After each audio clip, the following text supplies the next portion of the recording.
தமிழ்நாட்டின் வளர்ச்சி பயணத்தில் ஒருவரையும் பின்தங்க விட மாட்டோம். வெல்வோம் ஒன்றாக. நானில என்ன நடக்குது தெரிந்து கொள்ள உடனே கால் பண்ணுங்க. i5 housing and properties. தேடுறதை விடுங்க, தேர்வு செய்யலாம் வாங்க.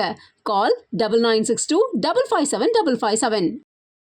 மெயினா ஸ்கை கொஞ்சம் ஃபார்முக்கு வந்திருக்காரு அப்படிங்கிறது ரொம்ப சந்தோஷமான ஒரு விஷயம். அவர் அடிச்ச அந்த ஒரு சிக்ஸா இருக்கட்டும், லெக் சைட்ல அடிச்ச அந்த ஒரு ஷாட்டா இருக்கட்டும், ஹி இஸ் பேக் டு ஃபார்ம்ங்கற மாதிரி இருந்தது. இஷான் கிஷன் நேத்து மேட்ச்ல நல்லா தான் ஸ்டார்ட் பண்ணாரு, ஆனா சீக்கிரமா அவுட் ஆயிட்டாரு. பட் அவர் ரொம்ப ப்ரீ ஜட்ஜ்மெண்டலா பால ஒரு ரொம்ப கேர்லெஸ்ஸான ஷாட் ஆடின மாதிரி இருந்துச்சு. சஞ்சு சாம்சன் அந்த அளவுக்கு ஒரு கன்சிஸ்டன்சி இல்ல. அவர் அடிச்சா நான் 100. அபிஷேக் சர்மா நேத்து மேட்ச்ல ரொம்ப சூப்பரா விளையாடி இருந்தாரு சார். 8 6 4 4. அபிஷேக் சர்மா பொறுத்த வரைக்கும் அவருடைய நாக் எனக்குமே ரொம்ப பிடிச்சிருந்தது. அவர் ஃபாஸ்ட் பவுலிங் கண்டிஷன்ஸ்ல கூட நல்லா ஆடக்கூடிய ஒரு பிளேயர் இருக்காரு. 8 பேட்ஸ்மேன் 3 பவுலர் வச்சு விளையாடுறாங்க இல்லையா சார், கொஞ்சம் வீக்கா இருக்க மாதிரி தோணுது இல்லையா சார். பும்ரா ஃபார்ம்ல இல்ல. வருண் சக்கரவர்த்தி மோஸ்ட்லி எல்லா தடவையும் ஃபர்ஸ்ட் ஓவர்ல விக்கெட் எடுக்கிறார். அந்த மாதிரி இவருமே ஃபர்ஸ்ட் ஓவர்ல விக்கெட் எடுத்துப்பாரு. பட் ஸ்டில் இன்னொரு bowler கண்டிப்பா தேவை. ஏன்னா ஃபாஸ்ட் பவுலிங் ஆல்ரவுண்டரே 2 பேர் இருக்காங்க. அதை தவிர்த்து 2 ஃபாஸ்ட் பவுலர் வேற வைக்கிறீங்க அப்படின்னா 4 fast bowlers okay. But spinners 2 பேர் இருக்காங்க. ஒன்னு அக்சர் பட்டேல், இன்னொன்னு வருண். அதுல வருண் ப்ராப்பர் ஸ்பின்னர். அக்சர் பட்டேலுமே நல்ல விக்கெட் எடுக்கக்கூடியவர் தான். கூட ஸ்பின்னிங் ட்ராக்ல நம்ம விளையாட போறோம், மேபி ஸ்ரீலங்கால ஒரு மேட்ச் ஆட போறோம் அப்படிங்கிற பட்சத்துல I would really expect Kuldeep to be in the team. ஏன்னா உங்களுக்கு இந்த ஏசியா கப்லயே தப்புன்னு ஒரு 4 விக்கெட் அவர் எடுத்து விட்டார் ஒரே ஓவர். நியூசிலாந்து டீமை பார்த்தீங்கன்னா எல்லாருமே கொஞ்சம் நிறைய யங் பிளேயர்ஸாக இருக்காங்க இல்லையா சார், ரொம்ப சீனியர் பிளேயர்ஸ்லாம் இல்லை. அவங்க எந்த அளவுக்கு ஸ்ட்ராங்காக இருக்காங்க? அவங்க கிட்ட ரச்சின் ரவீந்திராவும் இருக்காங்க, சாண்ட்னரும் இருக்காங்க, பிலிப்ஸுமே சூப்பராக போடுறாரு ஸ்பின் பால் அப்படின்றப்போ அவங்கள நீங்க எக்ஸ்பீரியன்ஸ் வச்சு எடை போட முடியாத ஒரு டீம்னா அது நியூசிலாந்து தான். ஏன்னா ஓடிஐ சீரிஸ் தான் நம்ம லாஸ் பண்ணிட்டோம் சார். ஏன்னா இந்த T20 ஆச்சும் நம்ம வின் பண்ணணும் இல்லையா சார். செகண்ட் மேட்ச் யார் வின் பண்ணுவாங்கன்னு நினைக்கிறீங்க? இல்லை நியூசிலாந்து டஃப் கொடுப்பாங்களா? சூரியகுமார் யாதவோட கேப்டன்சி வேற, சுப்மன் கில்லோட கேப்டன்சி வேற. அண்ட் அந்த இடத்துல நம்ம பண்ண ஒரு பெரிய பிளண்டர் வருண் இல்லாம ஒன் டே இன்டர்நேஷனல் போனது. குல்தீப் யாதவ் ஹிட் பண்ற கத்துக்கிட்டாங்க. ஜடேஜா அவர் லிமிடெட் ஓவர்ஸ் கிரிக்கெட்ல கொஞ்சம் டல் ஆயிட்டார். வேற லிமிடெட் ஓவர்ஸ் கிரிக்கெட்ல அவர் கொஞ்சம் அவருடைய பேட்டிங் ஃபார்ம் போயிடுச்சுன்னு நான் ரொம்ப நாளா சொல்லிருக்கேன். இப்ப bowlingலயுமே ஃபினிஷிங்க்கு we have Hardik Pandya who is in a terrific form and Shivam துபேவுமே கிளிக் ஆயிடுச்சுன்னா நல்லா அடிப்பாரு அப்படிங்கிற நம்பிக்கையில அவங்க இருப்பாங்க. ரிங்கு சிங்கை காம்ப்ரமைஸ் பண்ணிட்டு குல்தீப் யாதவ் கொண்டு வருவாங்க. பட் ஏர் சஜஷன் இஷான் கிஷனை காம்ப்ரமைஸ் பண்ணிட்டு குல்தீப் யாதவ் கொண்டு வரணும். இஷான் கிஷன் பாத்தீங்கன்னா ரொம்ப நாளுக்கு அப்புறம் நேத்து தான் விளையாட வந்திருக்காரு. அவருக்கும் சான்ஸ் கொடுக்கணும் இல்லையா சார். ஒரு மேட்சை வச்சு டிசைட் பண்ண முடியாது இல்லையா. பட் என்னுடைய ஒப்பீனியன் ரிங்கு சிங்கை இனிமே டீம் விட்டு எடுக்கக்கூடாது. ஏன்னா நல்லா யோசிச்சு பாருங்க, ஓப்பனிங்ல எப்படி இருந்தாலும் 60% of the chance Abhishek Sharma hit பண்ணிடுறாரு. ரொம்ப எக்ஸ்பெரிமெண்ட் பண்ற பேர் வேணும். இஷான் கிஷனையும் வச்சு சஞ்சு சாம்சனையும் வச்சு சொதப்ப வேண்டிய அவசியம் இல்லை. சார் வணக்கம் சார். வணக்கம் சார். இந்தியா வர்சஸ் நியூசிலாந்து நேற்று ஃபர்ஸ்ட் T20 விளையாடி இருந்தாங்க. இந்தியா ரொம்ப சூப்பராக விளையாடி இருந்தாங்க சார். அதில் பார்த்தீங்கன்னா அந்த டீம் செலெக்ஷன் ரொம்ப சூப்பராக இருந்தது. எல்லாருமே பார்த்தீங்கன்னா T20 ஸ்குவாடில் இருக்க எல்லாருமே நேற்று விளையாடி இருந்தாங்க. மேட்ச் பத்தி சொல்லுங்க சார். ரொம்ப நல்லா இருந்தது பிரதர் பார்க்கறதுக்கு. மெயினா ஸ்கை கொஞ்சம் ஃபார்முக்கு வந்திருக்காரு அப்படிங்கிறது ரொம்ப சந்தோஷமான ஒரு விஷயம். அவர் அடிச்ச அந்த ஒரு சிக்ஸா இருக்கட்டும், லெக் சைட்ல அடிச்ச அந்த ஒரு ஷாட்டா இருக்கட்டும், ஹி இஸ் பேக் டு ஃபார்ம்ங்கற மாதிரி இருந்தது. மெயினா ஆஃப் சைட்லயுமே அவருக்கு இப்போ ஒரு நல்ல கண்ட்ரோல் வந்திருக்கு. So it was very happy to C. And Abhishek Sharma is firing. அந்த ஒரு ஃபார்ம் அவர் கண்டினியூ பண்ணாருன்னா வேர்ல்ட் கப் நமக்கு தான். ஏன்னா உங்களுக்கே தெரியும், ஒரு பிளேயர் நல்லா விளையாடினாலும் T20 இல்லைன்னா பட் இந்த 11 அப்படியே T20 மேட்சுக்கு போவாங்களான்னா ஐ டோன்ட் திங்க் சோ. ஏன்னா குல்தீப் யாதவ் கண்டிப்பா டீம்ல இருக்கணும். சோ அவர் வரணும். அதே மாதிரி திலக் வர்மா ரிட்டர்ன் ஆனார்னா it will be very good. அவருக்கு ஒரு இன்ஜுரி கன்சர்ன் இருக்கு, பட் அது மீறி வருவார்னு நினைக்கிறேன். ஏன்னா இஷான் கிஷன் நேற்று மேட்ச்ல நல்லா தான் ஸ்டார்ட் பண்ணாரு, ஆனா சீக்கிரமா அவுட் ஆயிட்டாரு. எனக்கு ஒரு ஏர்லி அவுட் ஆனது கூட பிரச்சனை இல்லை, பட் அவர் அவுட் ஆன விதம் I was not very happy. C இப்போ நீங்க ஒரு லாங் பிரேக்கு அப்புறம் வரீங்க, யூ வாண்டட் டு ப்ரூவ் அப்படிங்கிற பட்சத்துல ஒரு 4 ஷாட்ல ஒரு ஷாட் மிஸ் ஆகுது ஓகே. பட் அவர் ரொம்ப ப்ரீ ஜட்ஜ்மெண்டலா பால ஒரு ரொம்ப கேர்லெஸ்ஸான ஷாட் ஆடின மாதிரி இருந்துச்சு. You shouldn't be doing that when he is coming as one down. ஏன்னா ஆல்ரெடி சஞ்சு சாம்சன் அந்த அளவுக்கு ஒரு கன்சிஸ்டன்சி இல்ல. அவர் அடிச்சா நான் 100 இல்லைன்னா 10 12 எனக்கு தெரியாது அப்படின்ற மாதிரி விளையாடும் போது, அபிஷேக் சர்மாவும் ஹிட்டிங் தான் என்னுடைய வே ஆஃப் கிரிக்கெட் அப்படின்னு இருக்கும்போது ஒன் டவுன்ல வரவங்க கொஞ்சம் மெச்சூர்டா விளையாடணும். சோ 2 பேருமே, அதாவது இஷான் கிஷன் அண்ட் சஞ்சு சாம்சன் 2 பேருமே ஒன் ஆஃப் தி எதை இழக்கிறது டீமோட ஐடியா இல்ல. பட் சின்ஸ் திலக் வர்மா டீமுக்குள்ள திருப்பி வரது கொஞ்சம் டவுட்ஃபுல்லா இருக்கு அவருடைய இன்ஜுரி கன்சர்னாலங்கிறதுனால Ishan Kishan is given the one down position. But இதே ஒன் டவுன் பொசிஷன்ல அவர் வேர்ல்ட் கப்ல விளையாடுனாருன்னா அவர் கொஞ்சமாச்சும் நிதானமா விளையாடணும். He has to wicket give away அவ்வளவு ஈஸியா பண்ணக்கூடாது. அபிஷேக் சர்மா நேற்று மேட்ச்ல ரொம்ப சூப்பராக விளையாடி இருந்தாரு சார். 8 6 4 4 84 ரன்ஸ் ஸ்கோர் பண்ணியிருந்தாரு சார் 35 பால்ஸ்ல. அபிஷேக் சர்மா பொறுத்த வரைக்கும் அவருடைய நாக் எனக்குமே ரொம்ப பிடிச்சிருந்தது. அவர் வந்து ஃபாஸ்ட் bowling கண்டிஷன்ஸ்ல கூட நல்லா ஆடக்கூடிய ஒரு பிளேயரா இருக்காரு. நீங்க பாத்தீங்க ஆஸ்திரேலியால இருக்கும்போதும் சரி, அவர் வந்து இந்த கண்டிஷன்ஸ்ல இருக்கும்போதும் சரி, யுஏஇ கண்டிஷன்ஸ் இருக்கும்போதும் சரி, played very well. So UAE வந்து ஒரு பக்கா ஃபாஸ்ட் bowling கண்டிஷன் சொல்ல மாட்டேன், but still it is not also as good as இந்தியாவில் இருக்கக்கூடிய அந்த ஸ்லோவர் ட்ராக்கர் மாதிரியும் கிடையாது. ஸோ அந்த இடத்துல he played very well. So அவர் இந்த ஃபார்ம்ல இருந்தாருன்னா நம்ம வேர்ல்டு கப், ஆல்ரெடி நான் ஒரு இன்டர்வியூல கூட சொன்னேன், இந்த வேர்ல்டு கப் நமக்கு தான் அப்படின்ற மாதிரி. ஸோ இந்த வேர்ல்டு கப் நமக்காக உறுதிப்படுறதுக்கு ரொம்பவே யூஸ்ஃபுல்லா இருக்கும். அண்ட் எனக்கு ஒரு கன்சர்ன் இருந்தது, அவர் வந்து ஸ்பின்னர்ஸ் கிட்ட கொஞ்சம் ரொம்ப கேர்லெஸ்ஸான ஷாட்ஸ் எடுக்கிறாரு. கேர்லெஸ்னு சொல்ல மாட்டேன். சி, இஷான் கிஷன் நேற்று அவுட் ஆன விதம் வந்து டெஃபினெட்லி இட்ஸ் கேர்லெஸ். நீங்க அவருடைய அந்த எக்ஸிகியூஷனே பாருங்க, உங்களுக்கு தெரியும். வேறஸ் இவர் வந்து my role is to hit hard அப்படின்ற மாதிரி எடுக்கிறாரே தவிர யாரையும் அண்டர் எஸ்டிமேட் பண்ணி விளையாடு. பட் இருந்தாலும் சில நேரங்கள்ல ஸ்பின்னர்ஸ் அவர் கொஞ்சம் அண்டர் எஸ்டிமேட் பண்ணாருன்னு தாட் எனக்கு இருந்தது. பட் நேத்து is shot selection against spin was also very good. And Phillips அவர் ஹேண்டில் பண்ண விதமா இருக்கட்டும், ஒரு ஸ்பின்னர் வரும்போது கொஞ்சம் பால் வந்து கோயிங் கெட் ஸ்டஃப் டக்குன்னு அவர் ஒரு ஸ்ட்ரைக் ரொட்டேட் பண்றாரு. ஸோ அந்த மாதிரி தாட் ப்ராசஸ்லாம் இருக்கு. So is doing very good job. அவர் வந்து பாத்தீங்கன்னா ஃபர்ஸ்ட் 7 பால்ல 10 ரன் தான் அடிச்சிருந்தாரு, அப்புறம் தான் ஹிட் பண்ண ஆரம்பிச்சார். So is also assessing. அதாவது ஃபர்ஸ்ட் ஒரு பாலே நமக்கு மாட்டல அப்படின்னா இஸ் ஸ்டார்டிங் டு அசஸ். அந்த விஷயம்லாம் I see as a positive. அவர் ஒரு நல்ல ஓப்பனிங் கண்டிப்பா கொடுப்பாரு.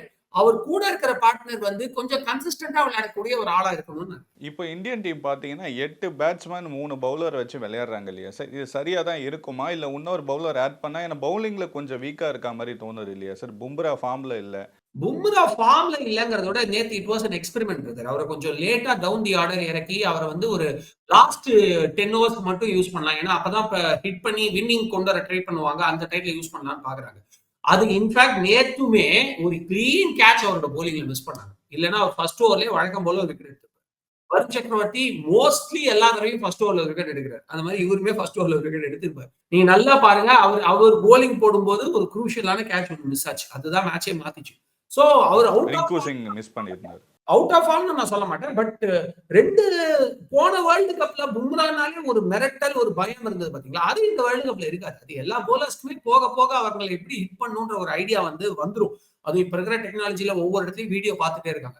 But that doesn't mean that அவருடைய அந்த கேலிபர் குறைஞ்சிச்சுன்னு நம்ம சொல்ல முடியும். இன்னுமே பாருங்க, இந்த வேர்ல்டு கப்ல குரூஷியல் விக்கெட்ஸ் அவர் எடுப்பார்.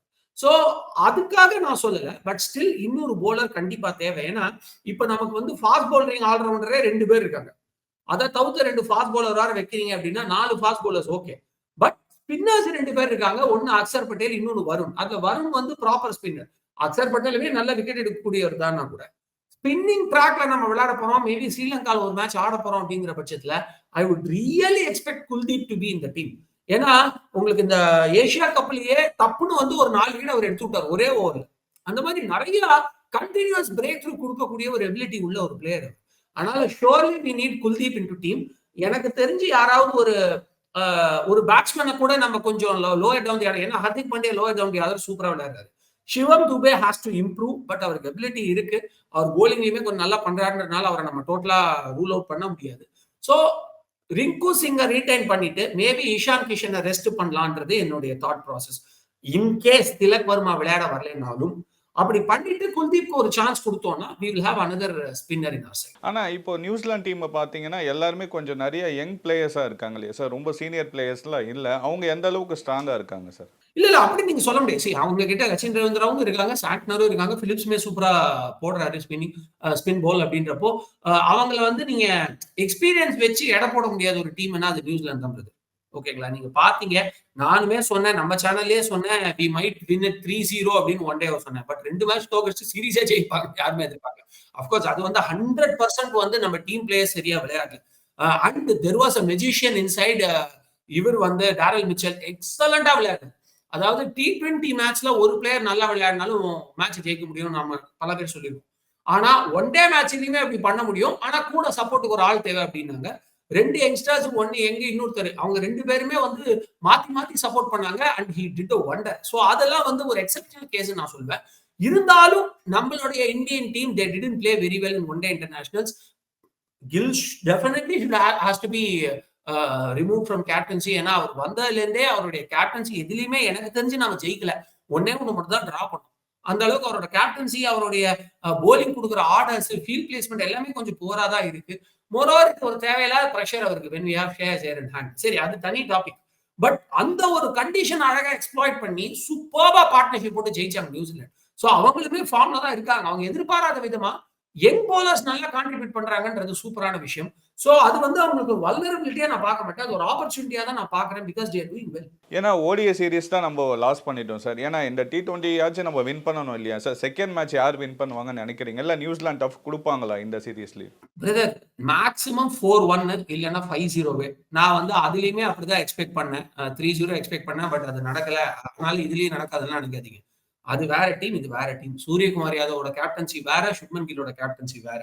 அண்ட் அந்த இடத்துல நம்ம பண்ண ஒரு பெரிய பிளண்டர், வருண் இல்லாம ஒன் டே இன்டர்நேஷனல் போனது. We got the knock. ஏன்னா குல்தீப் யாதவ் வந்து ஹிட் பண்ற கத்துக்கிட்டாங்க. குல்தீப் யாதவ் இஸ் ஆல்வேஸ் அவர் வந்து ஒரு லெஸ் எக்ஸ்பென்சிவ் போலர்லாம் கிடையாது. But is wonderful wicket taker. அதை நான் மறுக்கல. பட் அவரோட போலிங்கை வந்து கொஞ்சம் டேரல் மிச்சல் ஹேண்டில் பண்ணதுக்கு அப்புறம் we were literally running out of spin options. ஏன்னா ஜடேஜா அவர் வந்து லிமிடெட் ஓவர்ஸ் கிரிக்கெட்ல கொஞ்சம் டல் ஆயிட்டார். அவர் வந்து பாத்தீங்கன்னா பேட்டிங்ல ரொம்ப நாளாவே நான் சொல்றேன், லிமிடெட் ஓவர்ஸ் கிரிக்கெட்ல வந்து ஜடேஜா கொஞ்சம் இன்எஃபெக்டிவ் ஆயிட்டு இருக்காரு. டெஸ்ட்ல அவர் இன்றியமையாதவர். அவர் இல்லாம நம்மளால விளையாடவே முடியாது. வேற லிமிடெட் ஓவர்ஸ் கிரிக்கெட்ல அவர் கொஞ்சம் அவருடைய பேட்டிங் ஃபார்ம் போயிடுச்சுன்னு நான் ரொம்ப நாளா சொல்லிருக்கேன். இப்ப போலிங்லயுமே ரெண்டு இடத்துலயும் நான் சொல்லுவேன், அவருமே வந்து முந்திய அளவுக்கு எஃபெக்டிவா இல்ல. பால் அந்த அளவுக்கு டேர்ன் ஆக மாட்டேங்குது. டெக்னிக்கல் எக்ஸிகியூஷன்ஸ்ல கொஞ்சம் ப்ராப்ளம் இருக்கு. அதை விட சுப்மன் கில்லோட ஃபீல்ட் செட்டப், போலிங் கொடுக்குற டைமிங், இது எல்லாமே டிஃபர் ஆகுது. But still I think Varun இருந்திருந்தா the game would have been entirely different. ஏன்னா நீங்க ஒரு 2 ஸ்பின்னர் தான் அப்படிங்கிற ஒரு லெத்தர்ஜியோட நீங்க போகும்போது ஆப்வியஸ்லி 50 ஓவர்ஸ் கிரிக்கெட்ல தெர் இஸ் எ நெகட்டிவ்.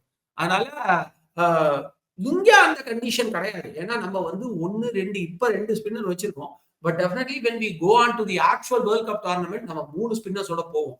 இந்த டோர்னமெண்ட்லயே இஃப் ஐ எம் ரைட், அடுத்த மேட்ச் யாராவது ஒரு ஸ்பின்னர் குல்தீப் யாதவ் வந்து யாராவது ஒரு பேட்ஸ்மேனுக்கு பதிலா கொண்டு வரணும் தான் நினைப்பாங்க. நேத்து வந்து குல்தீப் இல்லாம போனதுக்கு ரீசனே வந்து இஷான் கிஷன் அண்ட் ரிங்கு சிங் 2 பேருக்குமே ஆப்பர்ச்சுனிட்டி கொடுத்து பார்க்கணும். ஏன்னா ரிங்கு சிங் எந்த மேட்ச்மே விளையாடாம இந்த ஏசியா கப்ல போனாங்க. கடைசி மேட்ச்ல மட்டும் ஒரே ஒரு பால் வந்து விளையாடுறாரு. அதுலயும் வினிச் அடைச்சாரு. அந்த மாதிரி ஆயிடக்கூடாது. ரிங்கு சிங் வந்து ஷுட் பி இன் டச் வித்ங்கிறதுனால தான் குல்தீப் உட்கார வச்சாங்க. இஷான் கிஷன் வந்தது இஷான் கிஷன் வந்தது வந்து பாத்தீங்கன்னா நம்ம திலக் வர்மாக்கு பதிலா அவர் இன்ஜுரியில இருக்காரு. வேற சிங் வந்து விளையாடுனது, நேத்து ரிங்கு சிங் வந்து விளையாடுனது, it was instead of Kuldeep Yadav's place. So Kuldeep யாதவ உள்ள கொண்டு வரதுக்காக ஐ திங்க் இவங்க ரிங்கு சிங்க தே மைட் காம்ப்ரமைஸ். ஏன்னா ஆல்ரெடி வந்து உங்களுக்கு பினிஷிங்க்கு வந்து we have Hardik Pandya who is in terrific form and Shivam துபேவுமே கிளிக் ஆயிடுச்சுன்னா நல்லா அடிப்பாரு அப்படிங்கிற நம்பிக்கையில அவங்க இருப்பாங்க. அதனால ரிங்கு சிங்க காம்ப்ரமைஸ் பண்ணிட்டு குல்தீப் யாதவ் கொண்டு வருவாங்க. பட் ஏர் சஜஷன் இஷான் கிஷனை காம்ப்ரமைஸ் பண்ணிட்டு குல்தீப் யாதவ் கொண்டு வரணும். ஏன்னா 2 ஓப்பனிங் கீப்பர்ஸ் நமக்கு தேவையில்லை. நீங்க ஒண்ணு சஞ்சு சாம்சன் நேற்று சூப்பரா கேட்ச் பிடிச்சாரு. சோ அவருக்கு இன்னும் கொஞ்சம் சான்ஸ் கொடுக்கலாம். ஆனா இஷான் கிஷன் உட்கார வச்சுட்டு நீங்க குல்தீப் யாதவ் கொண்டு வந்தீங்கன்னா போலிங் இன்னும் கொஞ்சம் ஸ்ட்ராங் ஆகும். இந்த 190 கூட அவங்க அடிச்சு. இஷான் கிஷன் வந்து பாத்தீங்கன்னா ரொம்ப நாளுக்கு அப்புறம் நேத்து தான் விளையாட வந்திருக்காரு. அவருக்கும் சான்ஸ் கொடுக்கணும் இல்லையா சார்? ஒரு மேட்சை வச்சு டிசைட் பண்ண முடியாது இல்லையா? அது correct. But down the order வந்து ரிங்கு சிங்க்கு ஒரு கண்டினியூட்டி இருக்கணும்னு எதிர்பார்க்கணும்ல பிரதர். சோ அதனால அதான் நான் சொல்றேன். சோ இந்த ஒரு தாட் ப்ராசஸ் இஷான் கிஷன் கண்டினியூஸா ஒரு 3 கேம் கொடுத்துட்டு வேர்ல்ட் கப் கூட்டிட்டு போகணும். ஏன்னா திடீர்னு சஞ்சு சாம்சன் சரியா பெர்ஃபார்ம் இல்லைன்னா ஓப்பனிங் ஸ்லாட் இஷான் கிஷனுக்கு கொடுக்கணும். இல்ல திலக் வர்மா வந்து டீமுக்குள்ள திருப்பி வர முடியலன்னா அந்த செகண்ட் டவுன் 1 டவுன் வந்து ஸ்கை போயிடுவாரு. செகண்ட் டவுன்ல இவரை கொண்டு வரணும் அப்படின்ற ஐடியால தே மைட் கிவ். அதுதான் அவங்க பண்ணுவாங்க. நான் அதான் சொன்னேன். பட் என்னுடைய ஒப்பீனியன் வந்து ரிங்கு சிங்கை இனிமே டீம் விட்டு எடுக்கக்கூடாது. ஏன்னா லோயர் டவுன் ஆர்டர்ல ஒரு ஃபிக்ஸ்டு பொசிஷன்ல நம்ம டச் கொடுத்துட்டே இருக்க வேண்டியிருக்கு. ஏன்னா நல்லா யோசிச்சு பாருங்க, ஓப்பனிங்ல எப்படி இருந்தாலும் 60% ஆஃப் த சான்ஸ் வந்து அபிஷேக் சர்மா ஹிட் பண்ணிடுறாரு. நம்ம இன்டர்வியூல பேசியிருக்கோம், ஓப்பனிங் சொதப்பிட்டா டீமே சொதப்புற மாதிரி ஆயிடுச்சே சார், டிபெண்டன்ட் ரொம்ப ஆயிடுச்சு. அந்த அளவுக்கு நல்ல பிளேயர். ஓகேங்களா? பட் ஒரு சில டோர்னமெண்ட்ஸ்ல அவர் கொஞ்சம் தொடர்ச்சியா அவுட் ஆனப்ப கூட நம்மளுடைய மிடில் ஆர்டர் ஹர்திக் பாண்டியாவோட பேட்டிங்லாம் நம்மளை காப்பாத்துச்சு. ஆனா Hardik Pandya is in form of his life. அதனால என்ன பொறுத்த வரைக்கும் நம்ம ஓப்பனிங்ல வந்து ரொம்ப எக்ஸ்பெரிமெண்ட் பண்ற பேர் வேணும். இஷான் கிஷனையும் வச்சு சஞ்சு சாம்சனையும் வச்சு சொதப்ப வேண்டிய அவசியம் இல்லை.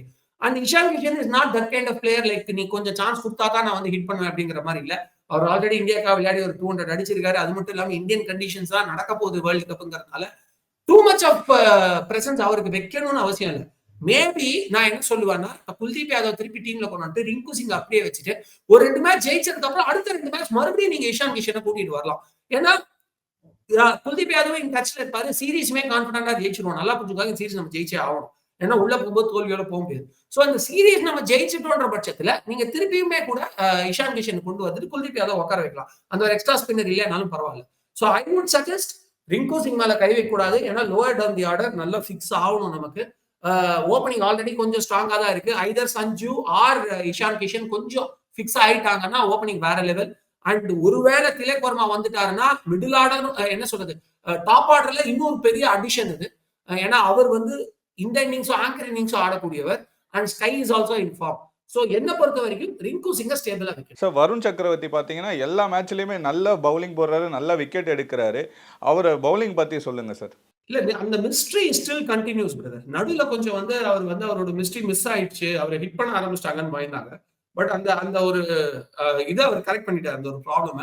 அதாவது மிஸ்ட்ரி ஸ்பின்னோட பியூட்டியே என்னன்னா இவன் ஐதர் ஸ்பின் பண்ண போறானா இல்லைன்னா மீடியம் பேஸ் மாதிரி போட போறானா இல்ல பால் வந்து கூகுள் ஏதாவது ட்ரை பண்ண போறானா அப்படின்ற ஒரு பயம் இருந்துட்டே இருக்கு.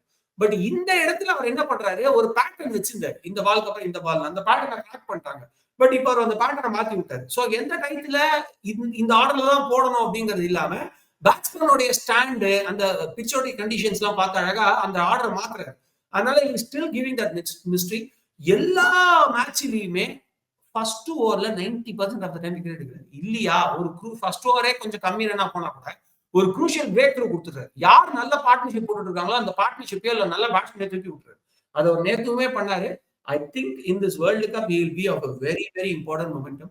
என்னுடைய கணிப்பு சரியாக இருந்தால் திலக் வர்மா வந்துட்டான்னா அவர் இன்னும் நல்லா பேட்டிங் பண்ண வாய்ப்பு இருக்கு. So man of the series maybe கிடைக்குதோ இல்லையோ கண்டிப்பா இந்த நியூசிலாந்து சீரீஸ்ல மட்டும் இல்லாம வேர்ல்டு கப்லயுமே குரூஷியல் விக்கெட்ஸ் எடுக்கக்கூடிய ஒரு போலரா வருண் சக்கரவர்த்தி கண்டிப்பா இருக்கு.